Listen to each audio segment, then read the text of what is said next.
ॐ श्री गणेशाय नमः। ॐ नमो भगवते वासुदेवाय। श्री विष्णु अष्टोत्तरशतनाम स्तोत्रम्। अष्टोत्तरशतं नाम्नां विष्णुरतुलतेजसा यस्य श्रवणमात्रेण नरो नारायणो भवेत्। विष्णुर्जिष्णुर्वषट्कारो देवदेवो वृषा कपिः दामोदरो दीनबन्धुर् आदिदेवोदिते स्तुता। पुण्डरीका परानन्दा परमात्मा परात्परः परशुधारी विश्वात्मा कृष्णा कलिमलापः। कौस्तुभोद्भासितो रस्को नरो नारायणो हरिः। हरो हरप्रिया स्वामी वैकुण्ठो विश्वतो मुखा। ऋषिकेशो प्रमेयात्मा वराहो धरणीधरः। वामनो वेदवक्ता च वासुदेवः सनातनः। रामो विरामो विरजो रावणारी रमापतिः। वैकुण्ठवासी वसुमाना धनदो धरणीधरः। धर्मेशो धरणीनाथो ध्येयो धर्मवृताम्बरा। सहस्रशीर्षा पुरुषा सहस्राक्षा सहस्रपात्। सर्वगः सर्ववित् सर्वः शरण्या साधुवल्लभः। कौसल्यानन्दना श्रीमान् राक्षसाकुलनाशका। जगत्कर्ता जगद्धर्ता जगज्जेता जनार्तिः। जानकी वल्लभो देवो जय रूपो जलेश्वरा। क्षीराब्धिवासी क्षीराब्धि तनया वल्लभस्तथा। शेषशायी पन्नगारी वाहनो विष्टरश्रवः। माधवो मथुरानाथो मुकुन्दो मोहनासनः। दैत्यारि पुण्डरीकाक्षो यच्यतो मधुसूदना। सोमसूर्याग्निनयनो नृसिंहो भक्तवत्सलः। नित्यो निरामयः शुद्धो वरदेवो जगत्प्रभु। हयग्रीवो जितपुरुषो उपेन्द्रो रुक्मिणीपतिः। सर्वदेवमया श्रीशा सर्वाधारा सनातना। सौम्यः सौम्यप्रदा सृष्टा विश्वक्सेनो जनार्दनः। यशोदातनयो योगी योगशास्त्रपरायणः। रुद्रात्मको रुद्रमूर्तिः राघवो मधुसूदनः। इति ते कथितं दिव्यं नाम्नामष्टोत्तरं शतं। सर्वपापहरं पुण्यं दिव्योरतुलतेजसः। दुःखदारिद्र्यदौर्भाग्यनाशनं सुखवर्धनं। सर्वसम्पत्करं सौम्यं महापातकनाशनं। प्रातरुत्थाय विप्रेन्द्र पठेदेकाग्रमानसः। तस्य नश्यन्ति विपदां राशया सिद्धिमाप्नुयात्। अष्टोत्तरशतं नाम्नां विष्णुरतुलतेजसा यस्य श्रवणमात्रेण नरो नारायणो भवेत्। विष्णुर्जिष्णुर्वषट्कारो देवदेवो वृषा कपिः दामोदरो दीनबन्धुर् आदिदेवोदिते स्तुता। पुण्डरीका परानन्दा परमात्मा परात्परः परशुधारी विश्वात्मा कृष्णा कलिमलापः। कौस्तुभोद्भासितो रस्को नरो नारायणो हरिः। हरो हरप्रिया स्वामी वैकुण्ठो विश्वतो मुखा। ऋषिकेशो प्रमेयात्मा वराहो धरणीधरः। वामनो वेदवक्ता च वासुदेवः सनातनः।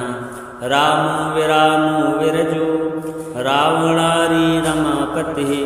वैकुण्ठवासी वसुमाना धनदो धरणीधरः। धर्मेषु धरणीनाथो ध्येयो धर्मवृतांबरा सहस्रशीर्षा पुरुषा सहस्राक्षा सहस्रपात् सर्वगः सर्ववित्सर्वः शरण्या साधुवल्लभः कौसल्यानन्दना श्रीमान् राक्षसाकुलनाशका जगत्कर्ता जगद्धर्ता जगज्जेता जनार्तिः जानकी वल्लभो देवो जय रूपो जलेश्वरा क्षीराब्धिवासी क्षीराब्धि तनया वल्लभस्तथा शेषसायी पन्नगारी वाहनो विष्टरश्रवः माधवो मथुरानाथो मुकुन्दो मोहनासनः दैत्यारिपुण्डरीकाक्षो यच्यतो मधुसूदना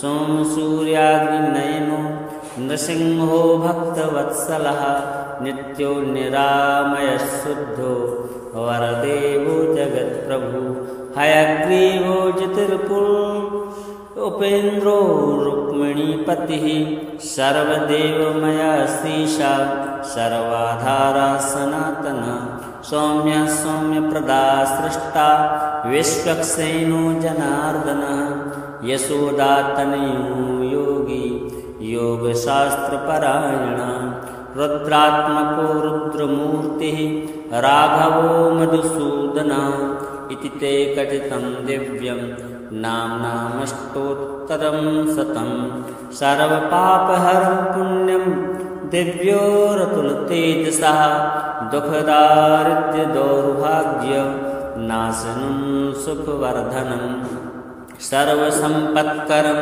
सौम्यं महापातकनाशनं प्रातरुत्थाय विप्रेन्द्र पठेदेकाग्रमानसः तस्य नश्यन्ति विपदां राशय सिद्धिमाप्नुयात् अष्टोत्तरशतं नाम्नां विष्णुरतुलतेजसा यस्य श्रवणमात्रेण नरो नारायणो भवेत् विष्णुर्जिष्णुर्वसत्कारो देवदेवो वृषाकपिः दामोदरो दीनबन्धुर् आदिदेवोदिते स्तुता पुण्डरीका परानन्दा परमात्मा परात्परः परशुधारी विश्वात्मा कृष्णा कलिमलापः कौस्तुभोद्भासितो रस्को नरो नारायणो हरिः हरो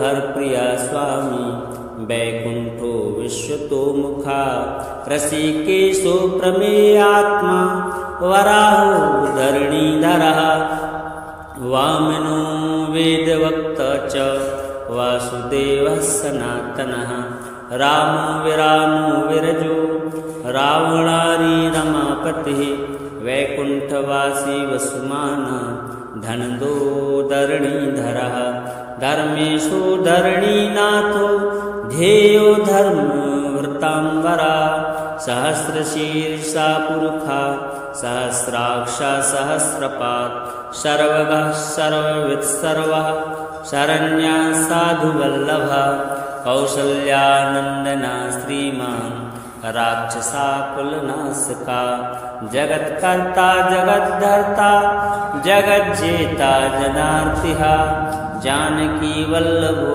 देवो जय रूपो जलेश्वरा क्षीराब्धिवासी क्षीराब्धि तनया वल्लभस्तथा शेषसायी पन्नगारी वाहनो विष्टरश्रवः माधवो मथुरानाथो मुकुन्दो मोहनासनः दैत्यारिपुण्डरीकाक्षो यच्यतो मधुसूदना सोमसूर्याग्निनयनो नृसिंहो भक्तवत्सलः नित्यो निरामयः शुद्धो वरदेवो जगत्प्रभु हयग्रीवो जितिर्पुर उपेन्द्रो रुक्मिणीपतिः सर्वदेवमया श्रीशा सर्वाधारा सनातना सौम्यः सौम्यप्रदा सृष्टा विश्वक्सेनो जनार्दनः यशोदातनयो योगी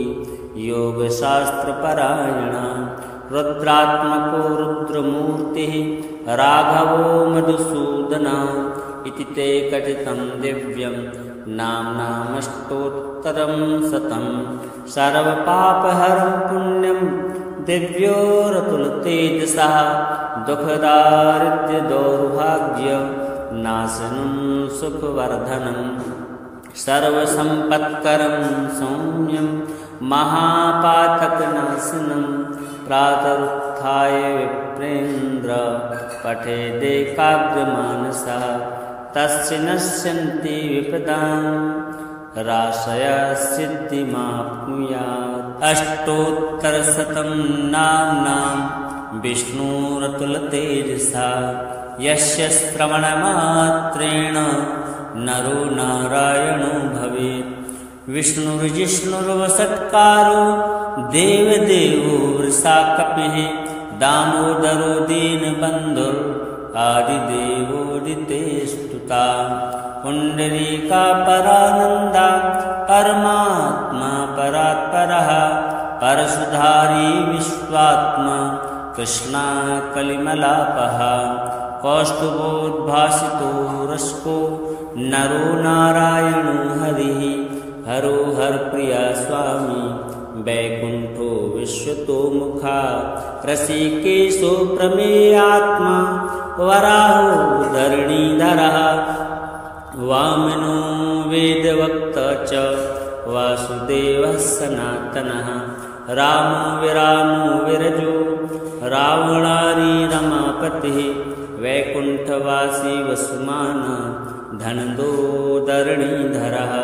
धर्मेशो धरणीनाथो ध्येयो धर्मवृताम्बरा सहस्रशीर्षा पुरुषा सहस्राक्षा सहस्रपात् सर्वगः सर्ववित्सर्वः शरण्या साधुवल्लभः कौसल्यानन्दना श्रीमान् राक्षसाकुलनाशका जगत्कर्ता जगद्धर्ता जगज्जेता जनार्तिः जानकी वल्लभो देवो जय रूपो जलेश्वरा क्षीराब्दिवासी क्षीराब्दि तनया वल्लभस्तथा शेषसायी पन्नगारी वाहनो विष्टरश्रवः माधवो मथुरानाथो मुकुन्दो मोहनासनः दैत्यारिपुण्डरीकाक्षो यच्यतो मधुसूदना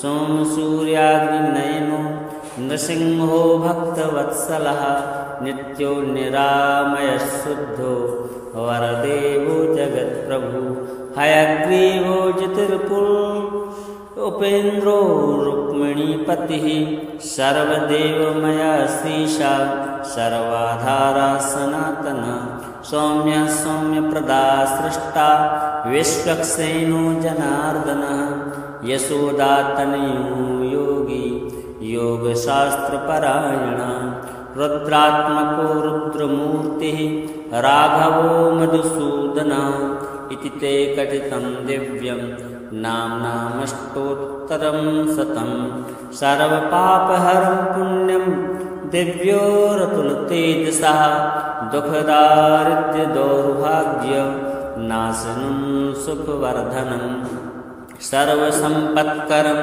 सौम्यं महापातकनाशनं प्रातरुत्थाय विप्रेन्द्र पठेदेकाग्रमानसः तस्य नश्यन्ति विपदां राशय सिद्धिमाप्नुयात्। अष्टोत्तरशतं नाम्नां विष्णुरतुलतेजसा यस्य श्रवणमात्रेण नरो नारायणो भवेत्। विष्णुर्जिष्णुर्वषट्कारो देवदेवो वृषाकपिः दामोदरो दीनबन्धुर् आदिदेवोदिते स्तुता पुण्डरीका परानन्दा परमात्मा परात्परः परशुधारी विश्वात्मा कृष्णा कलिमलापः कौस्तुभोद्भासितो रसको नरो नारायणो हरिः हरो हरप्रिया स्वामी वैकुण्ठो विश्वतोमुखा ऋषिकेशो प्रमेयात्मा वराहो धरणीधरः वामनो वेदवक्ता च वासुदेवः सनातनः रामो विरामो विरजो रावणारी रमापतिः वैकुण्ठवासी वसुमानः धनदो धरणीधरः धर्मेशो धरणीनाथो ध्येयो धर्मवृताम्बरा सहस्रशीर्षा पुरुषा सहस्राक्षा सहस्रपात् सर्वगः सर्ववित्सर्वः शरण्या साधुवल्लभः कौसल्यानन्दना श्रीमान् राक्षसाकुलनाशका जगत्कर्ता जगद्धर्ता जगज्जेता जनार्तिः जानकी वल्लभो देवो जय रूपो जलेश्वरा क्षीराब्धिवासी क्षीराब्धि तनया वल्लभस्तथा शेषसायी पन्नगारी वाहनो विष्टरश्रवः माधवो मथुरानाथो मुकुन्दो मोहनासनः दैत्यारिपुण्डरीकाक्षो यच्यतो मधुसूदना सोमसूर्याग्निनयनो नृसिंहो भक्तवत्सलः नित्यो निरामयः शुद्धो वरदेवो जगत्प्रभु हयग्रीवो जितिर्पुर उपेन्द्रो रुक्मिणीपतिः सर्वदेवमया श्रीशा सर्वाधारा सनातना सौम्य सौम्यप्रदा सृष्टा विश्वक्सेनो जनार्दनः यशोदातनयो योगी योगशास्त्रपरायणः रुद्रात्मको रुद्रमूर्तिः राघवो मधुसूदनः इति ते कथितं दिव्यं नाम्नामष्टोत्तरं शतं सर्वपापहरं पुण्यं दिव्योरतुलतेजसः दुःखदारिद्र्यदौर्भाग्यनाशनं सुखवर्धनं सर्वसम्पत्करं सौम्यं महापातकनाशनं प्रातरुत्थाय विप्रेन्द्र पठेदेकाग्रमानसः तस्य नश्यन्ति विपदां राशय सिद्धिमाप्नुयात् अष्टोत्तरशतं नाम्नां विष्णुरतुलतेजसा यस्य श्रवणमात्रेण नरो नारायणो भवेत् विष्णुर्जिष्णुर्वषट्कारो देवदेवो वृषाकपिः दामोदरो दीनबन्धुर् आदिदेवोदितेस्तुता पुण्डरीकापरानन्दा परमात्मा परात्परः परशुधारी विश्वात्मा कृष्णा कलिमलापः कौस्तुभोद्भासितो रस्को नरो नारायणो हरिः हरो हरप्रिया स्वामी वैकुण्ठो विश्वतोमुखा ऋषिकेशो प्रमेयात्मा वराहो धरणीधरः वामनो वेदवक्ता च वासुदेवः सनातनः रामो विरामो विरजो रावणारी रमापतिः वैकुण्ठवासी वसुमानः धनदो धरणीधरः धर्मेशो धरणीनाथो ध्येयो धर्मवृताम्बरा सहस्रशीर्षा पुरुषा सहस्राक्षा सहस्रपात् सर्वगः सर्ववित्सर्वः शरण्या साधुवल्लभः कौसल्यानन्दना श्रीमान् राक्षसाकुलनाशका जगत्कर्ता जगद्धर्ता जगज्जेता जनार्तिः जानकी वल्लभो देवो जय रूपो जलेश्वरा क्षीराब्धिवासी क्षीराब्धि तनया वल्लभस्तथा शेषसायी पन्नगारी वाहनो विष्टरश्रवः माधवो मथुरानाथो मुकुन्दो मोहनासनः दैत्यारिपुण्डरीकाक्षो यच्यतो मधुसूदना सोमसूर्याग्निनयनो नृसिंहो भक्तवत्सलः नित्यो निरामयः शुद्धो वरदेवो जगत्प्रभु हयग्रीवो जितिर्पुर उपेन्द्रो रुक्मिणीपतिः सर्वदेवमया श्रीशा सर्वाधारा सनातना सौम्यः सौम्यप्रदा सृष्टा विश्वक्सेनो जनार्दनः यशोदातनयो योगी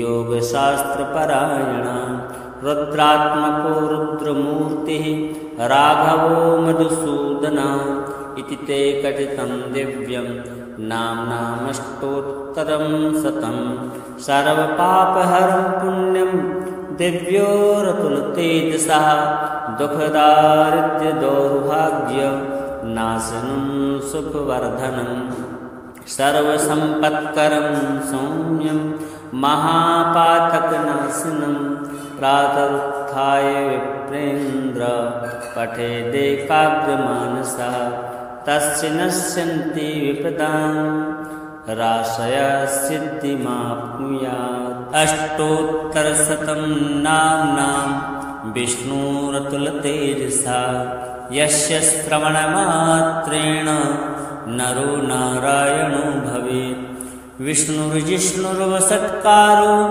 देवदेवो वृषाकपिः दामोदरो दीनबन्धुर् आदिदेवोदिते स्तुता पुण्डरीकापरानन्दा परमात्मा परात्परः परशुधारी विश्वात्मा कृष्णा कलिमलापः कौस्तुभोद्भासितो रस्को नरो नारायणो हरिः हरो हरप्रिया स्वामी वैकुण्ठो विश्वतो मुखा ऋषिकेशो प्रमेयात्मा वराहो धरणीधरः वामनो वेदवक्ता च वासुदेवः सनातनः रामो विरामो विरजो रावणारी रमापतिः वैकुण्ठवासी वसुमानः धनदो धरणीधरः धर्मेशो धरणीनाथो ध्येयो धर्मवृताम्बरा सहस्रशीर्षा पुरुषा सहस्राक्षा सहस्रपात् सर्वगः सर्ववित्सर्वः शरण्या साधुवल्लभः कौसल्यानन्दना श्रीमान् राक्षसाकुलनाशका जगत्कर्ता जगद्धर्ता जगज्जेता जनार्तिः जानकी वल्लभो देवो जय रूपो जलेश्वरा क्षीराब्धिवासी क्षीराब्धि तनया वल्लभस्तथा शेषसायी पन्नगारी वाहनो विष्टरश्रवः माधवो मथुरानाथो मुकुन्दो मोहनासनः दैत्यारिपुण्डरीकाक्षो यच्यतो मधुसूदनः सोमसूर्याग्निनयनो नृसिंहो भक्तवत्सलः नित्यो निरामयः शुद्धो वरदेवो जगत्प्रभु हयग्रीवो जितिर्पुर उपेन्द्रो रुक्मिणीपतिः सर्वदेवमया श्रीशा सर्वाधारा सनातना सौम्यः सौम्यप्रदा सृष्टा विश्वक्सेनो जनार्दनः यशोदातनयो योगी योगशास्त्रपरायणः रुद्रात्मको रुद्रमूर्तिः राघवो मधुसूदनः इति ते कथितं दिव्यं नाम्नामष्टोत्तरं शतं सर्वपापहरं पुण्यं दिव्योरतुलतेजसः दुःखदारिद्र्यदौर्भाग्यनाशनं सुखवर्धनं सर्वसम्पत्करं सौम्यं महापातकनाशनं प्रातरुत्थाय विप्रेन्द्र पठेदेकाग्रमानसः तस्य नश्यन्ति विपदां राशया सिद्धिमाप्नुयात् अष्टोत्तरशतं नाम्नां विष्णुरतुलतेजसा यस्य श्रवणमात्रेण नरो नारायणो भवेत् विष्णुर्जिष्णुर्वषट्कारो देवदेवो वृषाकपिः दामोदरो दीनबन्धुर् आदिदेवोदितेस्तुता पुण्डरीकापरानन्दा परमात्मा परात्परः परशुधारी विश्वात्मा कृष्णा कलिमलापः कौस्तुभोद्भासितो रस्को नरो नारायणो हरिः हरो हरप्रिया स्वामी वैकुण्ठो विश्वतो मुखा ऋषिकेशो प्रमेयात्मा वराहो धरणीधरः वामनो वेदवक्ता च वासुदेवः सनातनः रामो विरामो विरजो रावणारी रमापतिः वैकुण्ठवासी वसुमाना धनदो धरणीधरः धर्मेशो धरणीनाथो ध्येयो धर्मवृताम्बरा सहस्रशीर्षा पुरुषा सहस्राक्षा सहस्रपात् सर्वगः सर्ववित्सर्वः शरण्या साधुवल्लभः कौसल्यानन्दना श्रीमान् राक्षसाकुलनाशका जगत्कर्ता जगद्धर्ता जगज्जेता जनार्तिः जानकी वल्लभो देवो जय रूपो जलेश्वरा क्षीराब्धिवासी क्षीराब्धि तनया वल्लभस्तथा शेषसायी पन्नगारी वाहनो विष्टरश्रवः माधवो मथुरानाथो मुकुन्दो मोहनासनः दैत्यारिपुण्डरीकाक्षो यच्यतो मधुसूदना सोमसूर्याग्निनयनो नृसिंहो भक्तवत्सलः नित्यो निरामयः शुद्धो वरदेवो जगत्प्रभु हयग्रीवो ज्योतिर्पुरुषो उपेन्द्रो रुक्मिणीपतिः सर्वदेवमया श्रीशा सर्वाधारा सनातना सौम्य सौम्यप्रदा सृष्टा विश्वक्सेनो जनार्दनः यशोदातनयो योगी योगशास्त्रपरायणः रुद्रात्मको रुद्रमूर्तिः राघवो मधुसूदनः इति ते कथितं दिव्यं नाम्नामष्टोत्तरं शतं सर्वपापहरं पुण्यं दिव्योरतुलतेजसः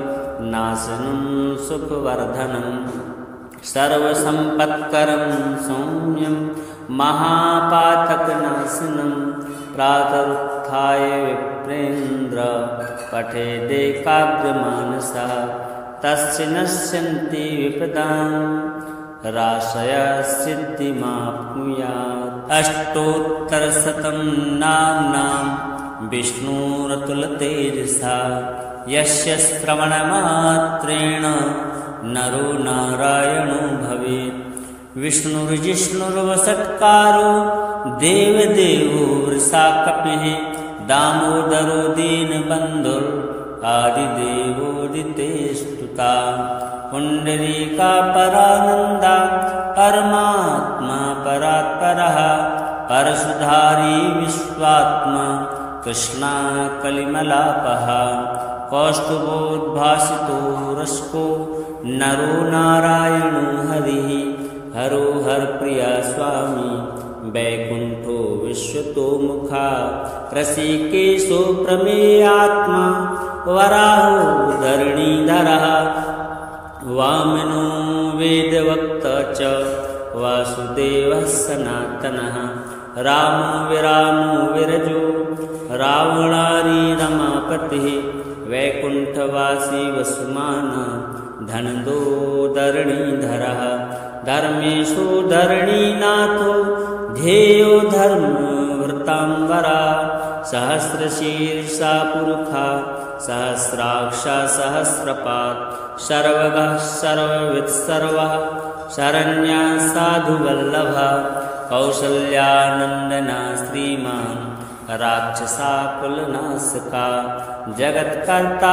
जगद्धर्ता जगज्जेता जनार्तिः जानकी वल्लभो देवो जय रूपो जलेश्वरा क्षीराब्धिवासी क्षीराब्धि तनया वल्लभस्तथा शेषसायी पन्नगारी वाहनो विष्टरश्रवः माधवो मथुरानाथो मुकुन्दो मोहनासनः दैत्यारिपुण्डरीकाक्षो यच्यतो मधुसूदना सोमसूर्याग्निनयनो नृसिंहो भक्तवत्सलः नित्यो निरामयः शुद्धो वरदेवो जगत्प्रभु हयग्रीवो जितिर्पुर उपेन्द्रो रुक्मिणीपतिः सर्वदेवमया श्रीशा सर्वाधारा सनातना सौम्यः सौम्यप्रदा सृष्टा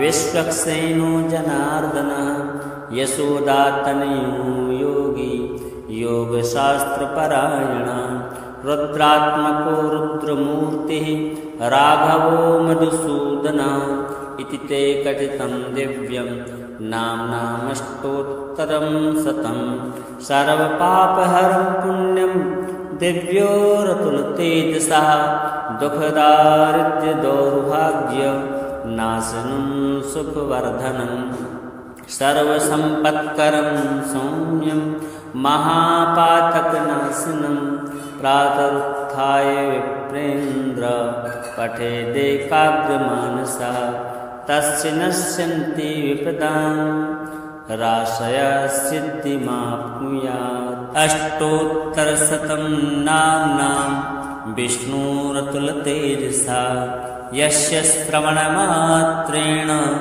नरो नारायणो भवेत् विष्णुर्जिष्णुर्वसत्कारो देवदेवो वृषाकपिः दामोदरो दीनबन्धुर् आदिदेवोदिते स्तुता पुण्डरीका परानन्दा परमात्मा परात्परः परशुधारी विश्वात्मा कृष्णा कलिमलापः कौस्तुभोद्भासितो रस्को नरो नारायणो हरिः हरो हरप्रिया स्वामी वैकुण्ठो विश्वतोमुखा ऋषिकेशो प्रमेयात्मा वराहो धरणीधरः वामनो वेदवक्ता च वासुदेवः सनातनः रामो विरामो विरजो रावणारी रमापतिः वैकुण्ठवासी वसुमानः धनदो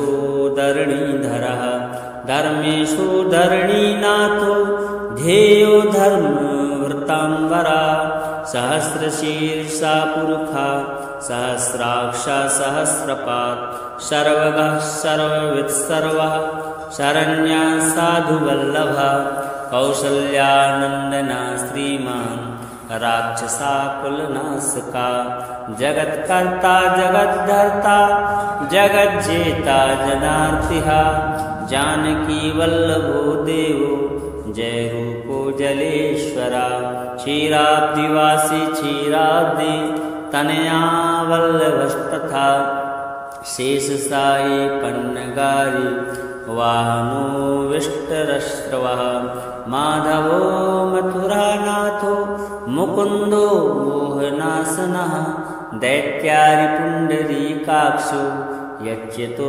मधुसूदना सोमसूर्याग्निनयनो नृसिंहो भक्तवत्सलः नित्यो निरामयः शुद्धो वरदेवो जगत्प्रभु हयग्रीवो जितिर्पुर उपेन्द्रो रुक्मिणीपतिः सर्वदेवमया श्रीशा सर्वाधारा सनातना सौम्यः सौम्यप्रदा सृष्टा विश्वक्सेनो जनार्दनः यशोदातनयो योगी योगशास्त्रपरायणः रुद्रात्मको रुद्रमूर्तिः राघवो मधुसूदनः इति ते कथितं दिव्यं नाम्नामष्टोत्तरं शतं सर्वपापहरं पुण्यं दिव्योरतुलतेजसः दुःखदारिद्र्यदौर्भाग्यनाशनं सुखवर्धनं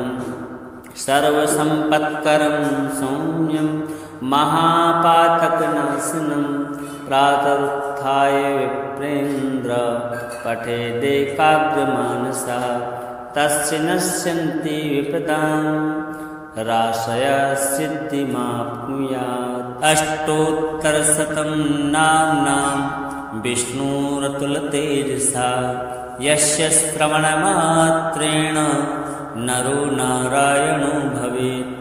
विष्णुर्जिष्णुर्वषट्कारो देवदेवो वृषाकपिः दामोदरो दीनबन्धुर् आदिदेवोदितेस्तुता। पुण्डरीका परानन्दा परमात्मा परात्परः परशुधारी विश्वात्मा कृष्णा कलिमलापः। कौस्तुभोद्भासितो रसको नरो नारायणो हरिः हरो हरप्रिया स्वामी वैकुण्ठो विश्वतो मुखा।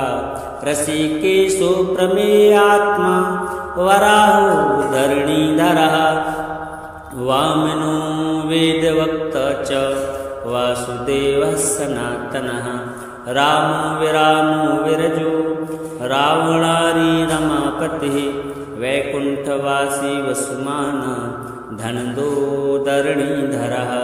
धर्मेशो धरणीनाथो ध्येयो धर्मवृताम्बरा। सहस्रशीर्षा पुरुषा सहस्राक्षा सहस्रपात् सर्वगः सर्ववित् सर्वः शरण्यः साधुवल्लभः। कौसल्यानन्दना श्रीमान् राक्षसाकुलनाशका। जगत्कर्ता जगद्धर्ता जगज्जेता जनार्तिः जानकी वल्लभो देवो जय रूपो जलेश्वरा। क्षीराब्धिवासी क्षीराब्धि तनया वल्लभस्तथा शेषसायी पन्नगारी वाहनो विष्टरश्रवः।